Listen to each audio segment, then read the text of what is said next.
bienvenue à bord de ce magnifique Toyota RAV4 hybride que j'ai eu l'occasion d'essayer pendant une semaine. Et donc je vais vous transmettre des conseils éco-conduite qui vont vous permettre de gagner de l'argent et du carburant. Là on va s'engager sur l'autoroute avec une montée qu'on va essayer de prendre avec une bonne accélération. En fait il faut essayer d'atteindre la vitesse qu'on essaye d'atteindre à la base, c'est-à-dire par exemple 110 km/h. Je vais essayer de l'atteindre le plus vite possible, dépendant du trafic bien sûr. Donc là ça tourne quand même pas mal, donc on va attendre un peu d'être en ligne droite. Voilà, et là on peut accélérer assez fort. Donc on peut se faire plaisir avec la puissance du moteur pour monter sur l'autoroute, atteindre mon 110 km/h assez rapidement, voilà, j'y suis, et le stabiliser. Donc l'important par la suite, une fois qu'on est sur l'autoroute, c'est de stabiliser la vitesse, parce que tout simplement la vitesse aérodynamique est quelque chose qui consomme beaucoup sur une voiture, donc entre 110 et 120 on a déjà un bon gain de consommation. Alors donc on a maintenu cette vitesse de 110 km/h la plus stable possible et on arrive à la sortie de l'autoroute, et là on va essayer d'anticiper cette sortie d'autoroute un maximum.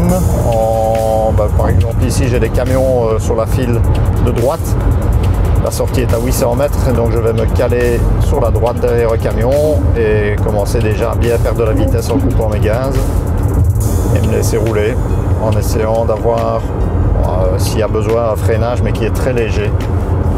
Et ça va permettre également de regagner un petit peu de consommation sur cette petite portion où on est sur la vitesse générée par la voiture à la base, et donc on consomme extrêmement peu.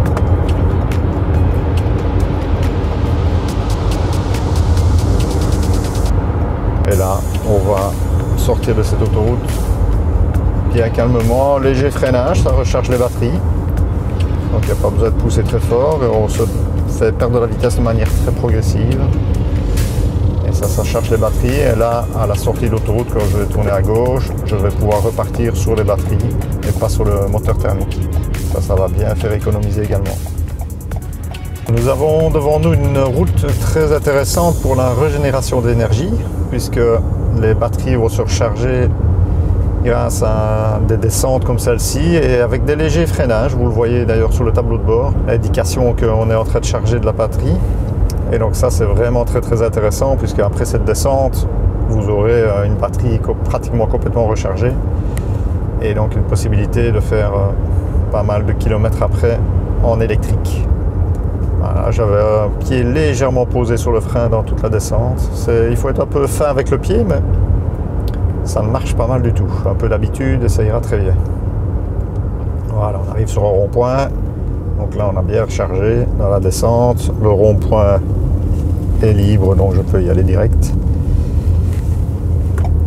Et voilà. Donc là, on a rechargé. Donc on va redémarrer maintenant avec une batterie complètement rechargée. Et pour vraiment optimiser la suite des événements avec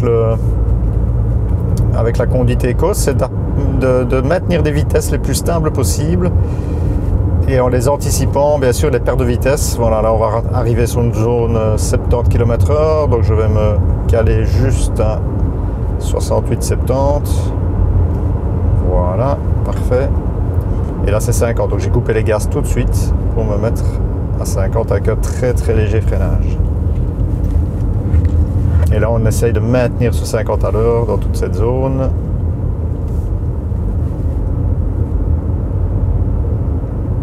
Voilà, donc ça c'est une phase aussi très importante dans la consommation d'énergie, c'est de stabiliser la vitesse de déplacement du véhicule avec le plus de précision possible. Là aussi c'est assez fait avec le pied au niveau de l'accélérateur, mais avec un peu d'habitude aussi il fait très bien.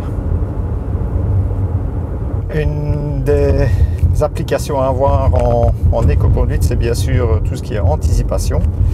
Donc là on a des séries de priorité de droite par exemple, donc bien vérifier si personne n'arrive sur cette priorité pour essayer de ne pas se ralentir inutilement.